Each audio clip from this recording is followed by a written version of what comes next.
महोदय, मैं अपने बोलने से पहले अपने दल के नेताओं को धन्यवाद देना चाहता हूं, आभार प्रकट करता हूं कि उन्होंने ये सामान्य चर्चा में, बजट के सामान्य चर्चा में मुझे बोलने का प्रथम अवसर दिया है। शहर से ही मैं गांव का किसान हूं, गांव में पैदा लिया, गांव में पला, गांव में बढ़ा। किसी तरह से राजनीति के धारा में चलते चलते यहाँ तक मैं पहुँच गया। लेकिन जब कभी मैं खड़ा होता हूँ तो मेरी नज़र वहीं रहती है। चौधरी चरण सिंह जब भारत के प्रधानमंत्री बने तब भी उन्होंने मुझे एक बार कहा था कि हुकुमचंद, भारत का प्रधानमंत्री हूँ, लेकिन दिन में एक बार मेरी नज़र अपने गांव में चली जाती है। वही कच्ची दीवार, फूस का छप्पर, वही कच्चा कुआं, वही गाय, वही भैंस, वही बकरी, वही ज्वार, वही बाजरा। तो जो जहाँ से पैदा लेके आता है, जिस संस्कार में पलता है, आप तो संस्कृत के भी विद्वान हैं अध्यक्ष जी, मनुष्य सब कुछ भूल जाएगा, लेकिन जिस संस्कार में पला है या बढ़ा है वो कभी भूल नहीं सकता है। तो मैं तो उसी संस्कार में पला हूँ, बढ़ा हूँ। मैंने गोबर देखा, मैंने बकरी की गिनती की, मैंने भैंस की गिनती की। अब संजोग से लोकसभा में आया हूँ तो वो आंकड़े की गिनती करनी पड़ती है। Fiscal deficit, revenue deficit. अब मेरे जैसा आदमी उसमें उलझ जाता है कि बकरी गिनूं कि भैंस गिनूं कि डिफिसिट गिनूं। यहाँ आके डेफिसिट गिनो, वहाँ बाद में गिनो। और हम तो केवल वही खोजते हैं, जैसे युद्ध के बाद, सीता माता के साथ युद्ध जीतने के बाद, लंका विजय के बाद, जब बानर भालू के बीच में मणि की माला वितरित की जा रही थी तो वो सब दाने को तोड़ तोड़ के बंदर देख रहे थे। सब हंस पड़े बड़े लोग कि आखिर बंदर बंदर तो है, ये माले क्यों तोड़ रहा है। पूछा कि तुम इस दाने को क्यों तोड़ रहे हो? तो कहा मैं इस हर दाने में सीताराम की मूर्ति देखना चाहता हूँ, और जिस दाने में सीताराम की मूर्ति नहीं हो मेरे लिए निरर्थक है। तो मैं तो बजट के हर पन्ना को पढ़ता हूँ तो देखता हूँ इसमें किसान कहाँ है, इसमें मजदूर कहाँ है, इसमें गांव कहाँ है, इसमें हमारे गाय भैंस के चारा दाना का कुछ है कि नहीं है, इसमें मेरे गांव की जो गरीब औरतें हैं जो खेत में काम करती हैं, पसीना बहाती हैं, मिट्टी पानी में सड़ती हैं, उनके शरीर से बदबू निकलता है। जीवन में कभी एक बार भी उनको लक्स और कौन रेक्सोना साबुन, कौन ये लिपस्टिक पाउडर, ये छूने का, देखने का अवसर नहीं मिलता है। क्या उसकी दुनिया को इन्होंने देखा था? मैं उन्हीं से पूछना चाहता हूं। अब तो बड़ी बड़ी बात करते हो, आगे दिन पीछे गए, गुरु से किया न है तब पछतावा होत क्या, चिड़िया चुग गई खेत। जिस समय गांव को देखना था, किसान को देखना था, मजदूर को देखना था, गरीब को देखना था, पिछड़ा को देखना था, दलित को देखना था, गांव की सड़कों को देखना था, गलियों को देखना था, कुआं को देखना था, आपने देखा क्या? आप तो देखते रहे कहीं। ये दो हिंदुस्तान, एक हिंदुस्तान में दो हिंदुस्तान आपने बनाया। एक है भारत, एक है India, that is called Hindustan. आपने बनाया ना। मैं आज भी कहता हूं, अगर मेरे गांव के किसी को उठावे, आंख में पट्टी बांध दे, हिंदुस्तान के कहीं भी, उड़ीसा हो, बंगाल हो, कहीं हो, किसान को लावे, गांव में आंख पर पट्टी बांध दे और एक बार इंडिया गेट पर उसकी आंख को खोल दे, उसको लगेगा कि हम स्वर्ग में चले आए, कि बैकुंठ में चले आए, कि इंद्रपुरी चले आए। इतना का अंतर है। मैं 1977 में एमएलए बन के आया, इंडिया गेट के किनारे पैदल टहल रहा था, एक बड़ी गाड़ी में एक बड़ा कुत्ता जा रहा था, वो अपने मुंह को निकाल के जी लपलपाते जा रहा था। मैं गांव का आदमी खड़ा होकर सोचने लगा कुत्ता जरूर कुछ कह रहा है। मैं एमपी था, कभी दिल्ली देखा नहीं था, मेरे अंदर से आवाज आई कि कुत्ता कह रहा है क्या है, तू गांव का किसान, गरीब, मजदूर, पिछड़ा, दलित, तू क्या जन्म लेके करने आया है? तुझसे मैं सौभाग्यशाली हूं। देख, मैं ठंड गर्म गाड़ी में बैठा हूं, केक खाता हूं, ऑमलेट कटलेट खाता हूं, गद्दे पर सोता हूं। तुमने देखा हिंदुस्तान, तुमसे अच्छा मैं हूं। उस दिन मुझे लगा कि इस हिंदुस्तान के बड़े लोगों के कुत्ते भी मुझसे अच्छी जिंदगी जी के रहे हैं और मुझे उस जिंदगी से भी बदतर जिंदगी जिलाने वाले कोई नहीं है, आप हैं। राज किया है आपने। मैं आंदोलन किया, जेल में गया, जेल में सराया। आज भी पूर्वा हवा चलती है तो आपके पुलिस की लाठी से जो हड्डी में चोट है वो कहीं ना कहीं दर्द करने लगता है।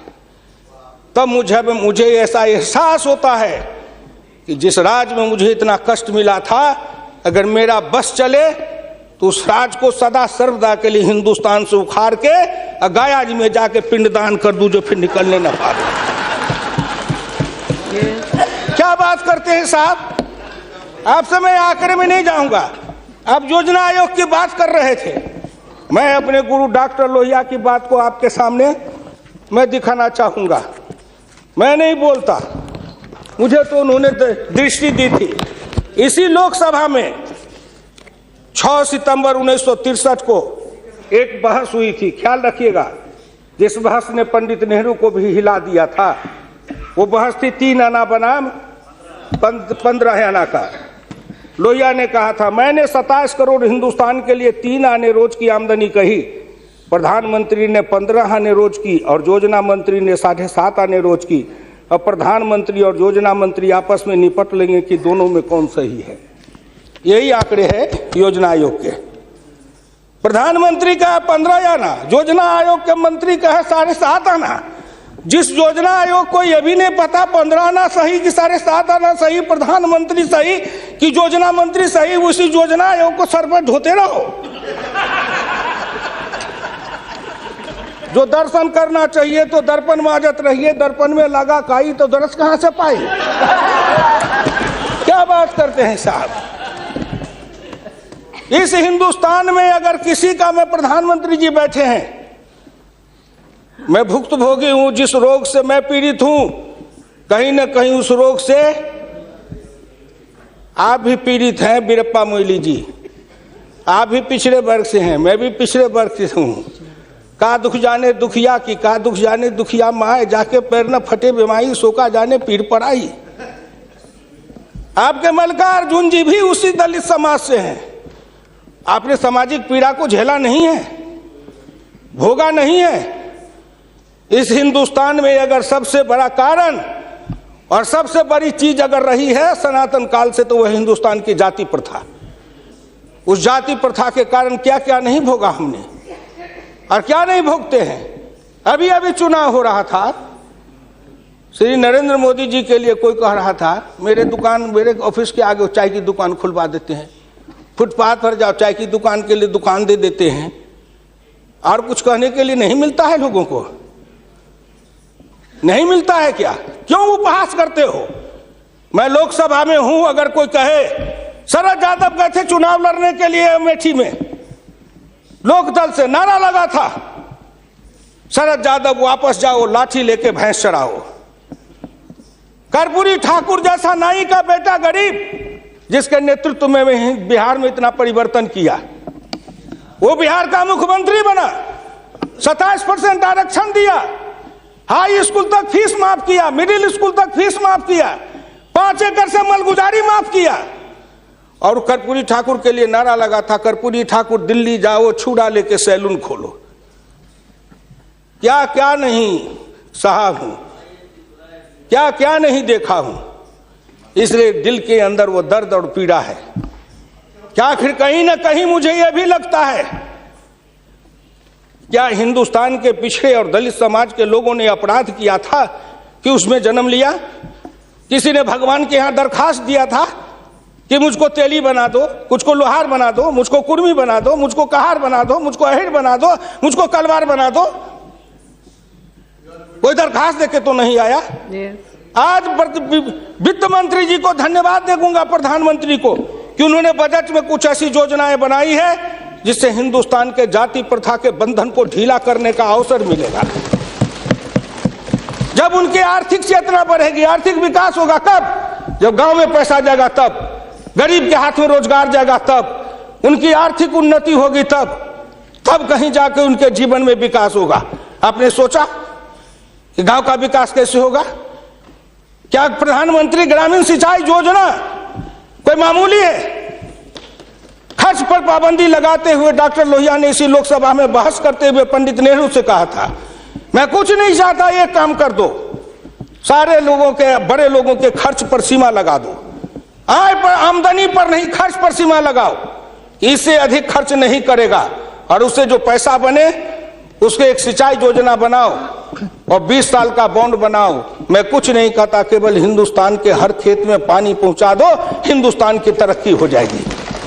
डॉक्टर लोहिया इसी सदन में कहे थे। वो तो अग्रवाल थे, बनिया थे, उनको क्या जरूरी थी इस बात को बोलने का?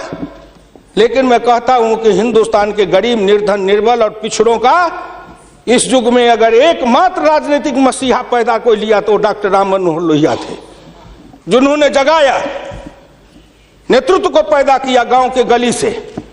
इसलिए मैं आपसे विनम्र प्रार्थना करना चाहता हूं कि अगर प्रधानमंत्री ग्रामीण सिंचाई योजना से हर खेत को पानी, हर हाथ को काम, दीनदयाल उपाध्याय जी ने कहा, डॉक्टर लोहिया ने कहा, 1 बीघा खेत और 1 गाय, अपनी खेती अपनी राय। हम तो ये लड़ते आ रहे हैं और आज वो सपना साकार हो रहा है। इसलिए मैं आपसे विनम्र प्रार्थना करना चाहूंगा कि सवाल है दृष्टि का, दिशा का और संकल्प का। आपकी दृष्टि कुछ और थी, अब दृष्टि बदली है। हिंदुस्तान के गांव के गरीब पिछड़े दलितों ने मिलकर कन्याकुमारी से कश्मीर तक, कामरूप से द्वारका धाम तक, इस आसान मान के साथ आपके शब्दों में, जिनको आप अपने ऑफिस के आगे चाय की दुकान खुलवा रहे थे, वो चाय की बेचने वाला, रेल के फुटपाथ पर पानी पिलाने वाला गरीब निर्धन, जिनकी मां मजदूरनी का काम करती थी, ऐसे के बेटा को भारत का प्रधानमंत्री की कुर्सी पर बैठाया कि नरेंद्र मोदी आएगा, भारत का प्रधानमंत्री बन जाएगा, गांव गरीब किसान मजदूर के भाग्य चमक जाएगा। उन्होंने इसलिए सपना को देखा है। प्लीज वो हो जाएगा क्या? ये 9 महीना में हो जाएगा। आप नेता बोलते थे, मैं सुन रहा था, मुलायम सिंह आदरणीय बोल रहे थे, मेरे साथी हैं, बरसों तक समाजवादी आंदोलन में लड़े, कि 9 महीना में तो बच्चा पैदा हो जाता है। मैंने कहा कितनी वैज्ञानिक बात कर रहे हैं, ये तो वैज्ञानिकता है, प्रकृति का नियम है, 9 महीना में बच्चा पैदा होता है। लेकिन जो बच्चा पैदा होता है, क्या वो बच्चा 9 महीना में फिर बच्चा पैदा कर देगा क्या?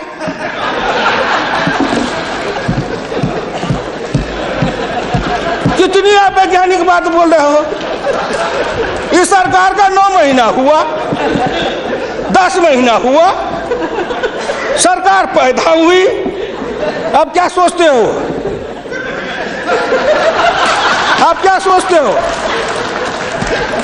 इसलिए आपसे मेरी विनम्र प्रार्थना है कि संभलो, अभी भी आप संभलिए, प्लीज अभी आप संभालिए। आप बजट को क्या समझते हो?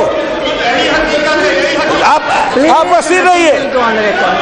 मैं वीरप्पा मोइली साहब नहीं हूं। वीरप्पा मोइली साहब आंकड़े बता रहे थे, मैं उन आंकड़ों का जवाब दे रहा हूं कि आपने इतने दिन ये आंकड़े अब हमको पढ़ा रहे हैं। आपने क्या आंकड़े पढ़े थे? आपने आंकड़े पढ़े? 1951 में किसान थे 71.9%, 211 आपका राज, घट के हो गए 45.10 पॉइंट, 26.08 पॉइंट किसान गायब हो गए।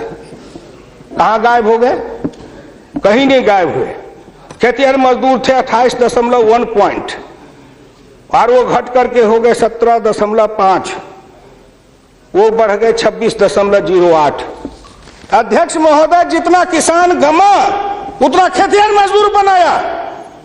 ये आंकड़े नहीं है क्या?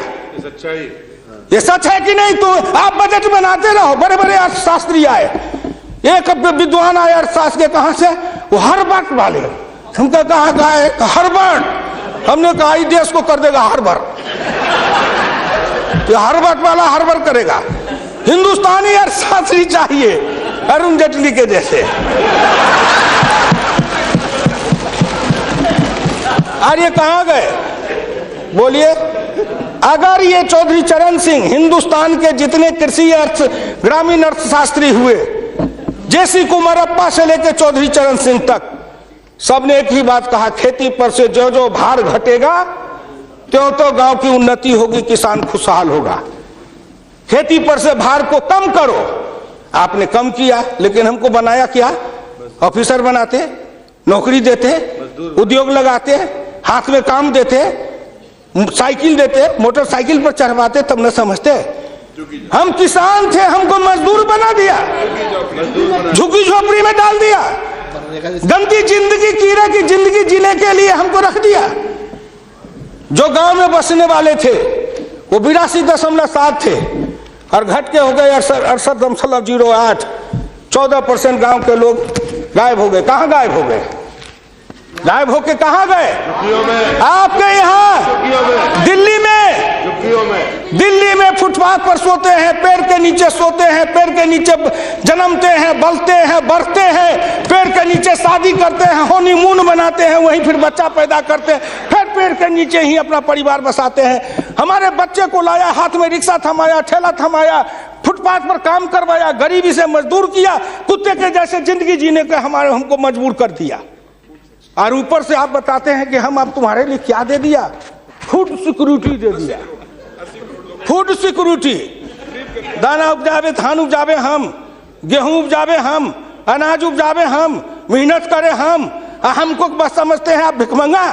फूड सिक्योरिटी, हर आदमी पर 1 किलो चावल और 3 किलो गेहूं देंगे। आप बड़े बड़े बड़े बजट वाले अर्थशास्त्री वाले हैं, महीना में 1 किलो चावल खा के रहो, एक आदमी 3 किलो गेहूं खा के रहो। ये गरीबी का उपहास है, हमारी निर्धनता और गरीबी का उपहास है। आओ आओ, 1 किलो चावल देते हैं, 1 महीना में खाओ। महीना में 26 रुपया, जिसकी रोज की आमदनी आप कहते हो गरीबी रेखा के नीचे है, और चावल गेहूं बांटेंगे 70% को। क्या आंकड़ा है आपका? यही बजट बनाते थे ना, मैं उसी को कहता हूं, यही आपका आंकड़ा। गरीबी, चावल गेहूं खाए 70-80%, हमको कहो गरीबी की रेखा के नीचे है 26%। कबीरा बाँचे आखिन लेखा, पंडित बाँचे पोथिन लेखा। हम तो आंख से जो देखते हैं वो बोल रहे हैं। आपने क्या किया? हम कम किए, कहते हैं किसान किसान किसान किसान विरोधी है। हिंदुस्तान में 90-91 में 185.2 मिलियन हेक्टेयर खेती की जमीन थी, और आपके राज्य में 2011-12 में 182 मिलियन हेक्टेयर हो गई। ये जमीन कहाँ गई? हम खा गए? हमारे गांव के लोग खा गए? कौन खा गए?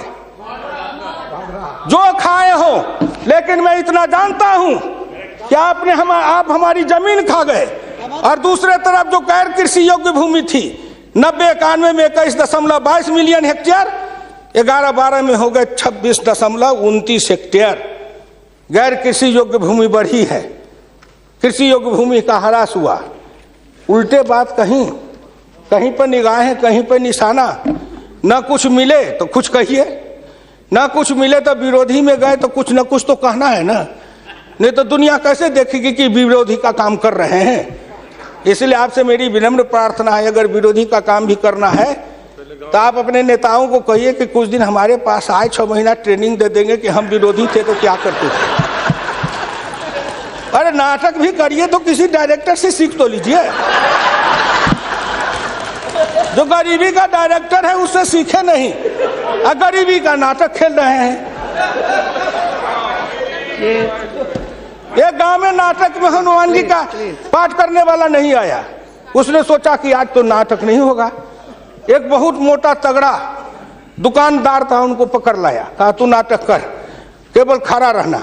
और जब वो खड़ा होकर पाठ करने लगा तो रावण ने डांट के कहा कि कहाँ गए, लाओ तेल घी लाओ, इसके पूंछ में आग लगाओ। उसको हुआ कि अब तो जल के मरेंगे। तो कहा हजूर हम तो हनुमान जी नहीं है, हम तो बनिया है, अपनी दुकान चला रहे थे। वैसे ही आप नाटक करिएगा। इसलिए आपसे मेरी विनम्र प्रार्थना है, आपसे मेरी विनम्र प्रार्थना है कि इसको देखिए। दिशा, जब तक आपके पास में दृष्टि नहीं बनेगी, आपकी दिशा नहीं ठीक थी, आपकी दृष्टि नहीं ठीक थी, तो आप संकल्प क्या कर रहे थे? चलता है सब, आप कहे कि हम भी चले, आपका बजट चला, आपकी अर्थनीति चली, आर्थिक विषमता, सामाजिक विषमता, राजनीतिक विषमता, प्रशासनिक विषमता। क्या मैं पूछता हूं कि आपके किसी बजट से इन विषमताओं को अंत करने के लिए कोई काम किया? नहीं किया। इसलिए हमारे गुरु डॉक्टर लोहिया कहते थे कि हिंदुस्तान में जब तक जाति प्रथा है और जब तक इस जाति प्रथा का रोग रहेगा, तब तक हिंदुस्तान का कल्याण नहीं होगा। भ्रष्टाचार के पीछे भी जाति प्रथा है। कोई माननीय प्रधानमंत्री बैठे हैं, हिंदुस्तान के अंदर किसी को अगर चाहेंगे कुछ कर दे, प्रधानमंत्री रहते हुए क्या है जो कर देंगे? जिस जात का सरकारी नौकर होता है, मैं भी इतने दिन तक 54 वर्ष रह के देखा, मंत्री रह के देखा, जिस जात का सरकारी नौकर, उसके ऊपर कलम उठाइए तो उसके जात का न जाने कहां से कहां सभी जगह से लोग आ जाते हैं उसको बचाने के लिए। जात पर हमला, अगर किसी बेईमान पर हमला है तो जात पर हमला, किसी भ्रष्टाचारी पर हमला है तो माना जाता है जात पर हमला है। इस जात को तोड़ने के लिए सबसे बड़ा कदम उठाना पड़ेगा। मैं वित्त मंत्री जी को धन्यवाद देता हूं, प्रधानमंत्री जी को, कि कुछ योजनाएं ऐसी आई हैं, लेकिन मैं एक प्रार्थना करूंगा। हमको कहते हैं कि आरक्षण की बात मैं कहता हूं शुरू दिन से, सदन सहमत हो और आप भी सहमत हो तो प्रधानमंत्री जी से कहूं कि तुरंत लागू करिए। लेकिन इसमें सहमति का सवाल है, राष्ट्रीय सहमति, सदन की सहमति, आपकी सहमति। सब आरक्षण मेरा खत्म कर दीजिए, लेकिन एक कर दीजिए, सरकारी नौकरी और सरकारी सेवा, इन दोनों के लिए अंतर जातीय विवाह को अनिवार्य करिए। न रहेगी जाति, न रहेगा बांस, न बजेगी बांसुरी। जातियां टूटेगी, अंतर जातीयता के कारण हिंदुस्तान में एक जाति बनेगी, वह जाति बनेगी भारतीय, वह जाति बनेगी मानव जाति। इन जातियों के रेखा को तोड़िए। इसके लिए अगर कर सकते हैं तो आप सहमत है तो बोलिए। आप कहते हैं गरीब और अमीर मिटा देंगे, लेकिन न्यूनतम और अधिकतम की रेखा तय कर दे, यह सरकार करना चाहे, नरेंद्र मोदी जी चुटकी में कर देंगे, क्योंकि इनका क्या बिगड़ेगा? इनका कुछ नहीं बिगड़ेगा। नरेंद्र मोदी जी अगर न्यूनतम और अधिकतम की रेखा तय करेंगे तो इनका कुछ जाएगा, न परिवार का जाएगा, न बाल बच्चे का जाएगा, किसी का कुछ नहीं बिगड़ने वाला है। लेकिन चिल्लाने लगेंगे तो हम 100 से कम न 1000 से ज्यादा। समाजवाद का यही तकाजा, बड़े समाजवाद की बात करते हैं। मैं ज्यादा समय नहीं लूंगा, मैं इनको समाजवाद की बात अपने गुरु डॉक्टर लोहिया की पढ़ के सुना दूंगा। और हमारे कुछ समाजवादी हैं, अब वो तथाकथित समाजवादी हो गए हैं। समाजवादी तो रहे नहीं, लेकिन तथाकथित हैं। आप मुझको कह देंगे कि आप भाजपा में चले गए, मैं भाजपा में क्यों आऊं? आपके ऐसे दल बने, इस दल के टुकड़े 1000 हुए, कोई यहाँ गिरे, कोई वहां गिरे। मैं कहाँ दौड़ा फिरता, मैं चला आया भाजपा में। मैं भारतीय जनता पार्टी के नेताओं को धन्यवाद देना चाहता हूं कि हुकुमदेव नारायण 3 बरस से ज्यादा किसी पार्टी को दुरुस्त नहीं रहने देता था। आज 20 बरस से भारतीय जनता पार्टी में अटल अटल खड़ा हूं। इस पार्टी में जब तक कोई ताकत नहीं है, अडवाणी जी में, अटल जी में, नरेंद्र मोदी जी में, इन सब लोगों में जब कोई गुण नहीं है, तो मेरे जैसे उदंड आदमी को 20 वर्ष तक अपने पिंजरे में रख लिया, कोई साधारण योग्यता है? इस बात को समझो। मैं आखिरी में कहूंगा अध्यक्ष महोदय, समाजवाद हर किसी से सिद्धांत की तरह एक होता है थोक, एक होता है फुटकर, एक होता है सगुन, एक होता है निर्गुण, एक होता है सिद्धांत, एक होता है कार्यक्रम। समाजवाद से एक सीढ़ी नीचे उतरो, उस सीढ़ी का नाम है बराबरी। उस बराबरी से एक सीढ़ी नीचे उतरो। गौर करिएगा कौन कौन बराबरी? आर्थिक बराबरी, सामाजिक बराबरी, राजकीय बराबरी, धार्मिक बराबरी। उससे एक सीढ़ी और नीचे उतरो, तब उसके बाद आएगी समता, संपूर्ण समता, संभव समता। तब एक सीढ़ी और नीचे उतरो, तब अधिकतम और न्यूनतम की सीमा लगाओ। ये धार्मिक बराबरी की भी बातें भी की गई है। अगर हम धार्मिक बराबरी पर जी समाप्त करेंगे, अगर धार्मिक बराबरी पर मुझे कहा जाए तो मैं कहने लगूं तो कितनी अपनी पीड़ा सुना दूंगा कि धार्मिक बराबरी इस देश में कैसी है। उसके संबंध में मैं ज्यादा समय नहीं लेकर के केवल आपके सामने मैं सुना देना चाहूंगा।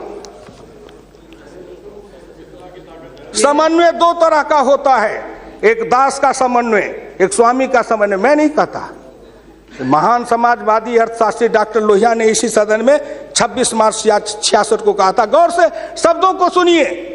समन्वय दो तरह का होता है, एक दास का समन्वय, एक स्वामी का समन्वय।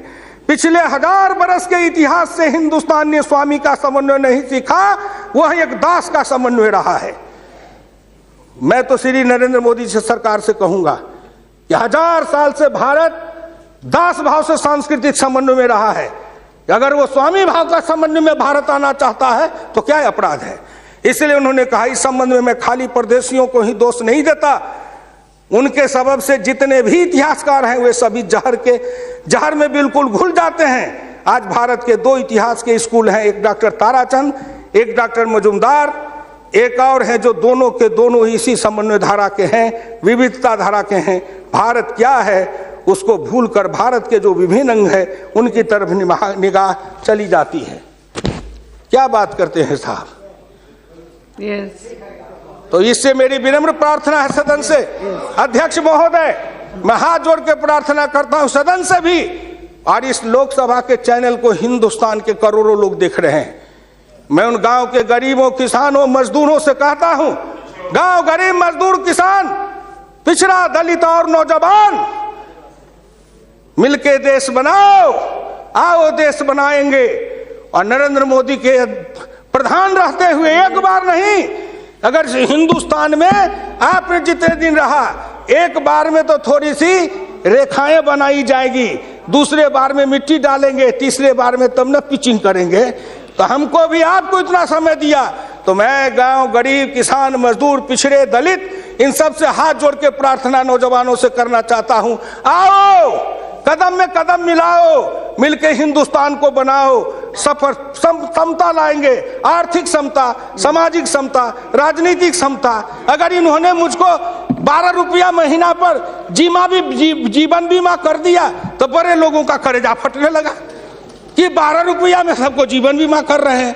खेत में काम करेंगे, बीमार पड़ेंगे, मरेंगे, तो हम जिम 1 रुपया, हाँ 12 रुपया साल, 12 रुपया साल, 1 रुपया महीना। तंबाकू का गुटखा भी खाते हैं तो 3 रुपया में मिलता है, उससे भी सस्ता जीवन बीमा इस सरकार ने दे दिया गरीबों को। करेजा तो इसलिए फट रहा है, करेजा में दर्द इसलिए है, इन्होंने जो और योजनाएं चलाई, गाय के पशुपालन के लिए, गाय के उत्थान के लिए योजना, इत्यादि इत्यादि कई योजनाएं हैं, क्या गिनाऊं। हरि अनंत हरि कथन अनंत, मुद्रा बैंक बनाए, उसमें छोटे इकाई वाले को कर्जा देंगे, छोटी इकाई, वो छोटी इकाई का जो गांव वाला कर्जा खाएगा उसको किसको देंगे ये। इसलिए आपसे मेरी विनम्र प्रार्थना है कि 1 सेकंड में, 1 मिनट में इस बात को कह के खत्म करूंगा। राष्ट्रीय नमूना सर्वे के मुताबिक देश में 5.70 करोड़ उद्यमी हैं, इनमें 11 लाख करोड़ रुपए की पूंजी लगी हुई है, इनसे 12 करोड़ लोगों को रोजगार मिल रहा है। लेकिन इस क्षेत्र के उद्यमियों को पूंजी में कर्ज का हिस्सा केवल 4% है, जबकि अनुमान के अनुसार बीते 22 वर्षों में बड़े उद्योग में 50 से 60 लाख करोड़ रुपए की पूंजी लगी हुई है, इनसे मात्र 22 लाख लोगों को रोजगार उपलब्ध है। ये छोटे उद्योग, फरहई को, लोहार को, कुम्हार को, हजाम को, ये जो छोटे छोटे, ये जाति छूटेगी इससे। जाति आधारित हिंदुस्तान में पेशा है और पेशा के आधार पर जाति बनाया गया। अब इन रोजगार के जरिए उनके हाथ को काम देंगे, उन छोटे उद्यमियों को रोजगार देंगे। इनके कलेजा में दर्द हो रहा है कि नरेंद्र मोदी आया है, मुद्रा बैंक बनाएगा, गांव के गरीबों के हाथ में रोजगार जाएगा। ये गरीब बनेंगे पहलवान, गरीब बनेंगे विद्वान, गरीब बनेंगे बुद्धिमान, गरीब के हाथ में दम ताकत आएगी तो आपके आगे शरणम गच्छामी नहीं होंगे, न फूड सिक्योरिटी खाएंगे, न मनरेगा खाएंगे। हम अपने पसीना और पुरुषार्थ से, अपनी कमाई से इस देश को बनाएंगे। हम आपके भिखमंगा बन के जिए हैं, अब हम स्वाभिमान के साथ जिंदा रहना चाहते हैं। इसलिए मैं भारत के प्रधानमंत्री और वित्त मंत्री को धन्यवाद देता हूं। बहुत बहुत धन्यवाद।